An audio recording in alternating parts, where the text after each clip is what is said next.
I have 2 Steven Universe shirts. Yeah, I'm a big fan. It's like the Nirvana Nevermind album. Except he's fully clothed and in space. I'm recording this before the Season 1 video came out, so let me know your thoughts on these videos. While we're on the subject of the number 2, we're on Season 2 of Steven Universe. Let's go! Full disclosure, this is right after they saw Malachite go into the ocean. Connie gives Steven a call asking what happened. Steven's like, I don't really want to say what happened, don't want to have you worried about me, because he told his dad what happened and he had a panic attack about it. Where's my relaxing music CD? This one? So Steven doesn't want to tell Connie about that because she might freak out as well. So Connie goes to confront Steven in person. Like, come on, Steven, just tell me what happened. And Steven breaks down into tears as he does all the time. And so now everyone's on the same page about what happened. I mentioned in my Season 1 video, these aren't going to be 100% accurate. There will be a pinch of misinformation. I'm just having fun here. Joyride. When the hand ship crashed on the Earth, Peridot was in there and she fled away in an escape pod. And Steven and the cool kids found the escape pod and started messing around with it. But oh no, Steven got trapped in the escape pod and it starts firing lasers. The Crystal Gems show up and thinks that it's Peridot in there. And the cool kids are like, wait, Steven's in there, don't punch the escape pod. That's pretty much the episode. What's the next one? Oh no! Say Uncle is a crossover episode with this other Cartoon Network show, Uncle Grandpa. That show has been forgotten to history. Don't worry, bro. None of this is canon. It does have some pretty hilarious bits, though. Pizza Steven Universe. Pretty much half the fandom's Pearl reaction images are in this episode. Okay, I'm ready for this episode to end. Love letters. There's this character, Jamie, the mailman. He sees Garnet come out of the ocean and falls in love. He's like, oh my gosh, this girl is so beautiful, I'm gonna write poetry. And Garnet's like, please stop. Love at first sight is not real. I am not going to use the term filler episode in these videos. That term is poisonous to the community. Reformed. Amethyst is feeling insecure about her existence, so she shapeshifts a few times in this episode. There's a monster in her living space den area that poofs her a few times, and every time she reforms, she looks a little different, and Garnet's like, could you, go back to normal? This is a weird look for you. So the final time she gets poofed, she stays in her gem a little bit longer and reforms with her new design, and everyone loves it. They even changed the intro of the show to match the new outfit. Sworn to the sword. Pearl is going to train Connie to sword fight, but Pearl goes a little too extreme training Connie. She's like, you must be prepared to die to protect Steven. In the heat of battle, Steven is what matters. You don't matter. I don't matter. And Steven's like, I have a shield. I can also be on the battlefield. I have a shield. And Pearl is trying to rationalize this in her head, like, You shouldn't be anywhere near the fight! You're too important! I am not! Yes, you are! No! Why won't you just let me do this for you, Rose?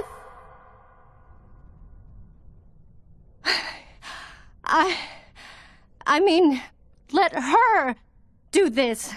Why won't you let Connie do this for you?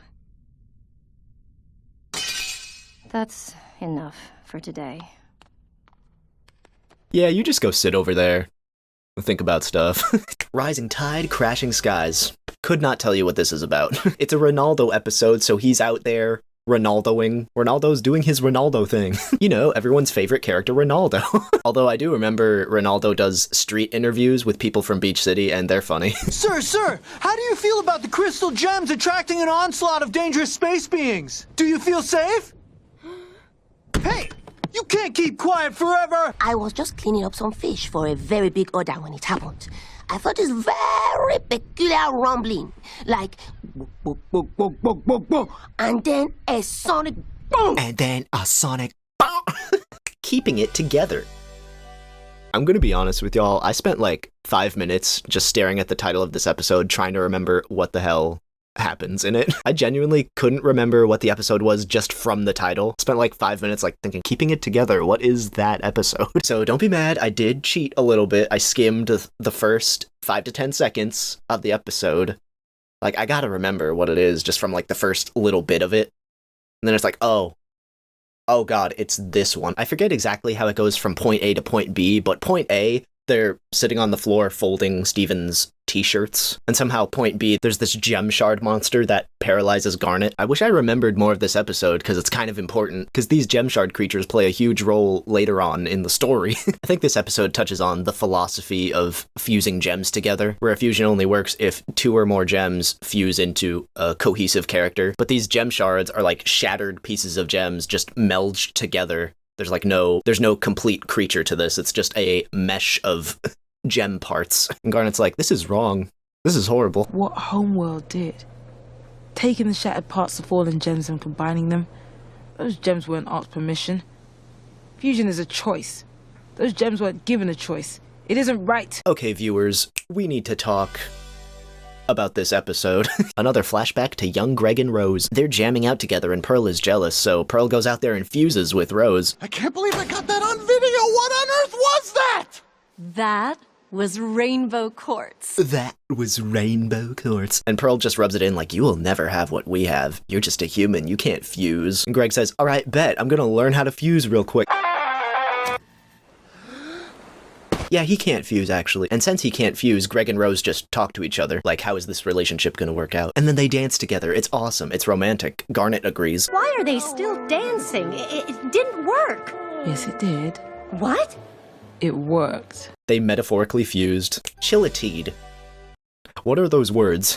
Oh, chill time. This episode is a chill time. Let's go. So the Gems and Steven are out in the ocean looking for Malachite, but Steven's getting tired, so they go back home and let Steven go to sleep. And Steven suggests, let's have a sleepover. Let's just all sleep over here. This is where we learn Steven has visions in his dreams. He sees Lapis in his dreams, trying to keep Malachite tied to the ocean. So the fusion of Malachite is one of conflict. Jasper wanted to fuse to be a big destructive monster and cause mayhem, but Lapis wanted to fuse with Jasper to keep Jasper away from everyone, just keep her down in the ocean. Lapis just keeping her prisoner down there for good reason. For justifiable reasons. Although, like I said before, Lapis could have done anything else but fuse with Jasper. That was a choice. Sorry, this is not supposed to be a theory video. This is recapping from memory. I'll show you how it's done. Cry for help. This episode means a lot to me because this is the first episode I saw live when it came out. I think I started watching the show like a month or two before this episode. I was just watching the show until I caught up to the present, this episode, and then I continued to watch the show as it was airing. Nobody asked, why did I say all that? Anyway, cry for help. The Gem Tower from the Coach Steven episode came back. So I was like, oh, are we getting Sugalite back to destroy the tower? Garnet's like, no, that didn't go well last time. So Garnet fuses with Pearl to form Sardonyx, and Amethyst is bummed out about it, like, dang it.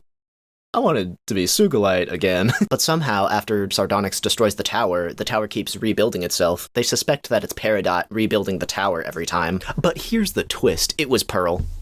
It was Pearl fixing the tower, because Pearl had such a fun time being fused as Sardonyx. She's like, I want to keep doing this. Kind of a scummy thing to do, to just lie like that. She keeps rebuilding the tower just to fuse as Sardonyx to destroy it again. And when Garnet finds out, she is so mad at Pearl.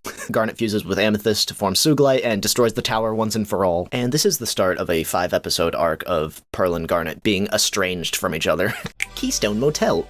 Greg takes Steven to go to a motel, and Garnet's like, I will also join. And while they're at the motel, Garnet unfuses to be Ruby and Sapphire. Ruby is still angry at Pearl for that Sardonyx business, but Sapphire is the one with future vision. She's trying to tell Ruby, this will all work itself out in the end, just let it pass. This episode's a pretty good allegory for meeting someone where they're at when they're upset or mad. It's like, hey, I am currently upset or mad at this thing, and I need to feel these emotions presently. And Sapphire over here with future vision's like, I have seen where this goes.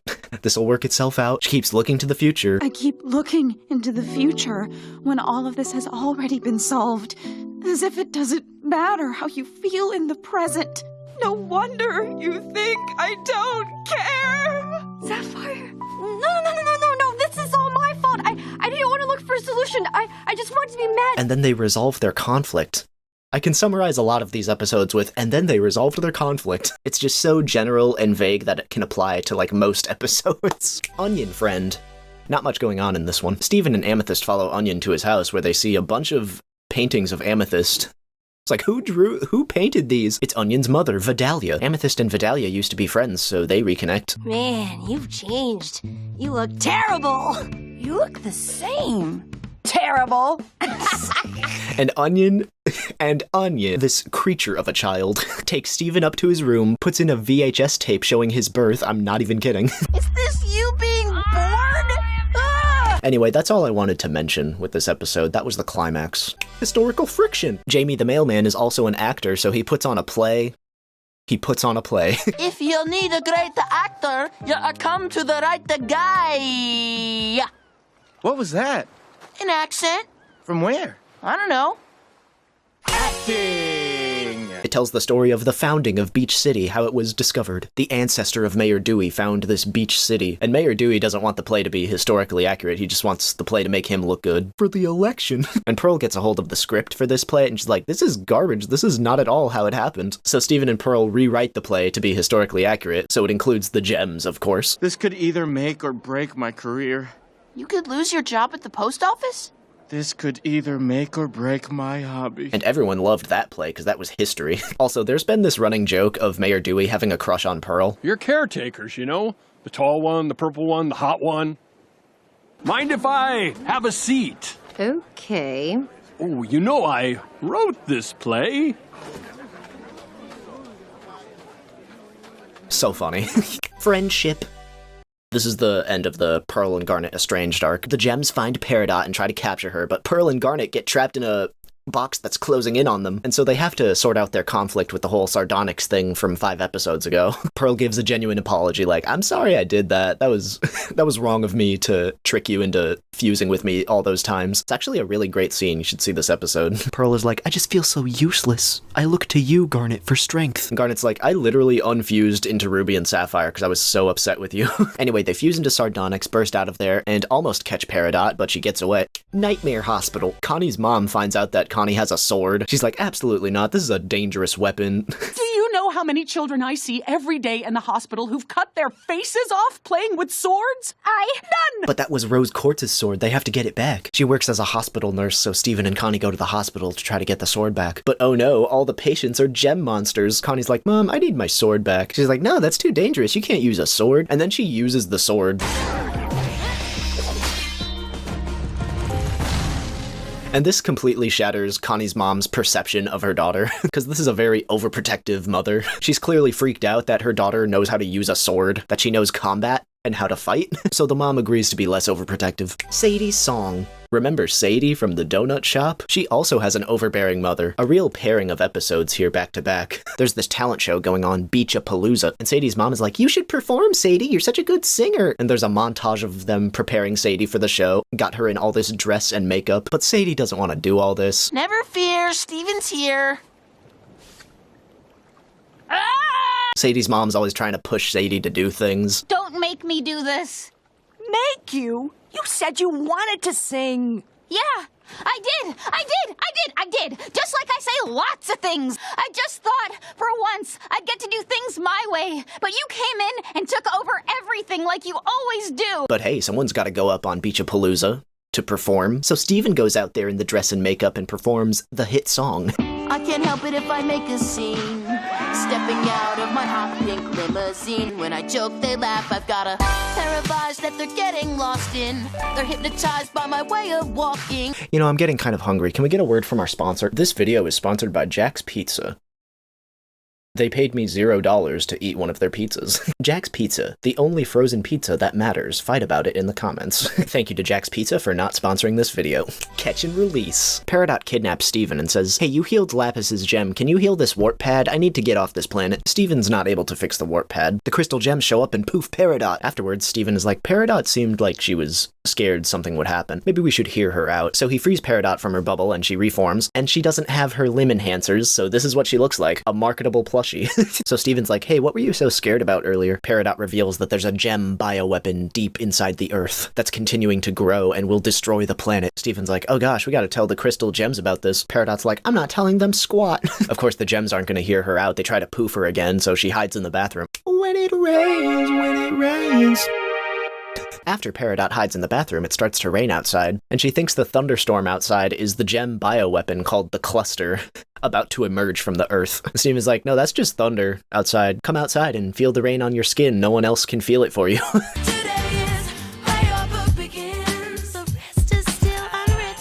So after learning about Rain, Peridot takes Steven to her lair to tell him more about the cluster. Right now, it lies dormant, incubating in the Earth's core. But when it emerges and takes its physical form, it will destroy the planet.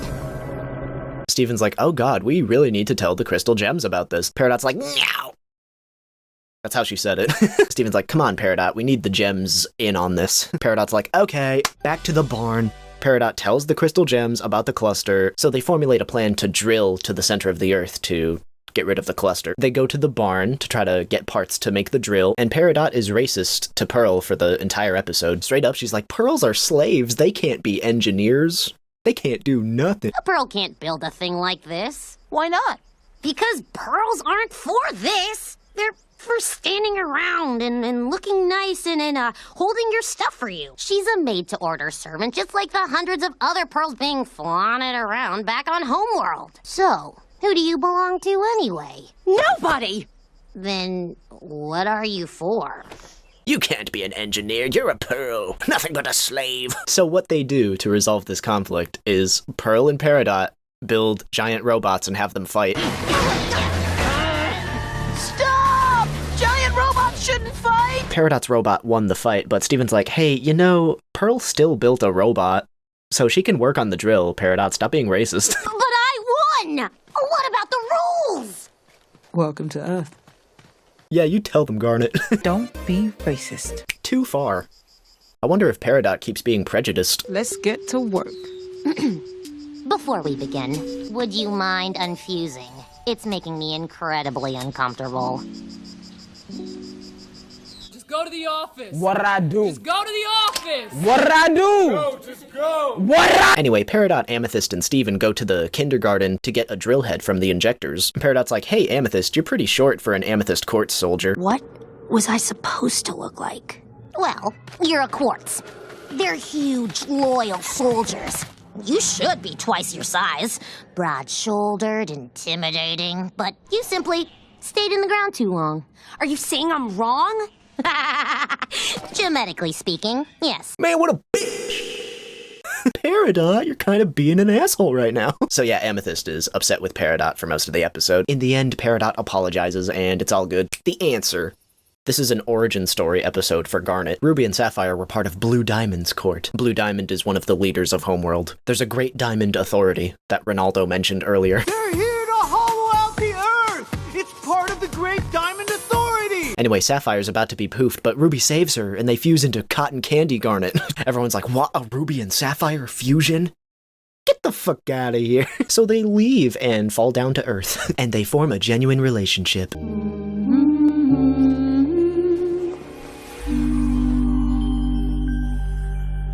I was back. I was someone and I didn't know who. But I felt like I was getting the hang of my strange new form. And then I fell. And they get discovered by Rose Quartz and Pearl, and that's how Garnet joined the Crystal Gems. Steven's birthday! They're celebrating Steven's birthday! Greg pulls out a photo album of all of Steven's birthday pictures. Infant, baby, toddler, what's it called? Adolescent, adolescent, adolescent, adolescent.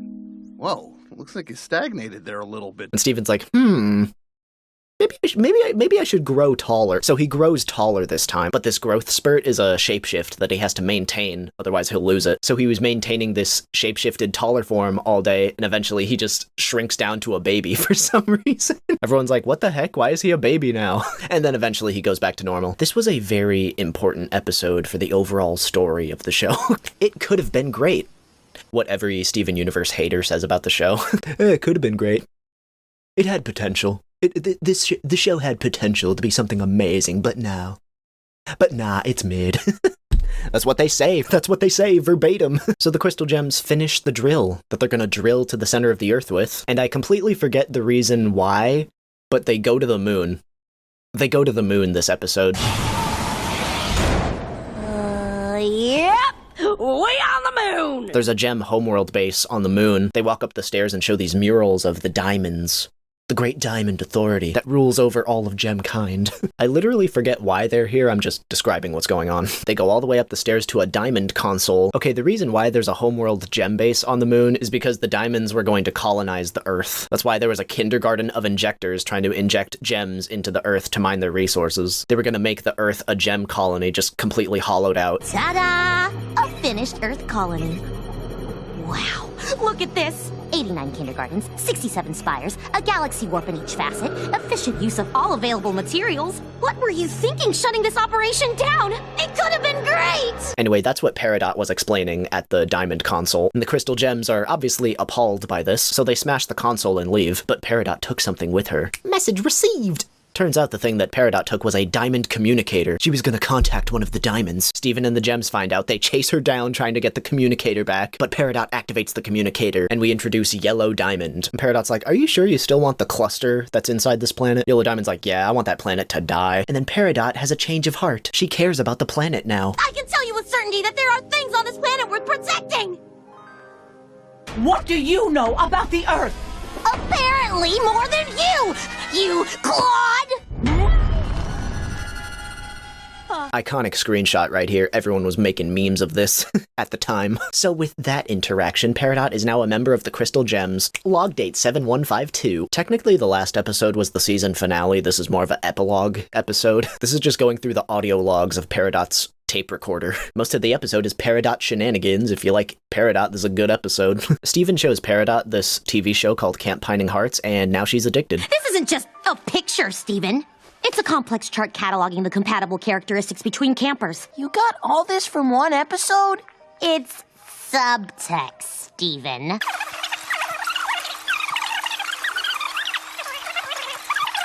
And that's why Percy and Pierre are objectively the best for each other! Can you tell why fans of the show love Peridot? They see themselves in her. Also, Peridot doesn't understand why Garnet stays fused as Garnet. I can at least make sense of your existence if it's for a functional purpose.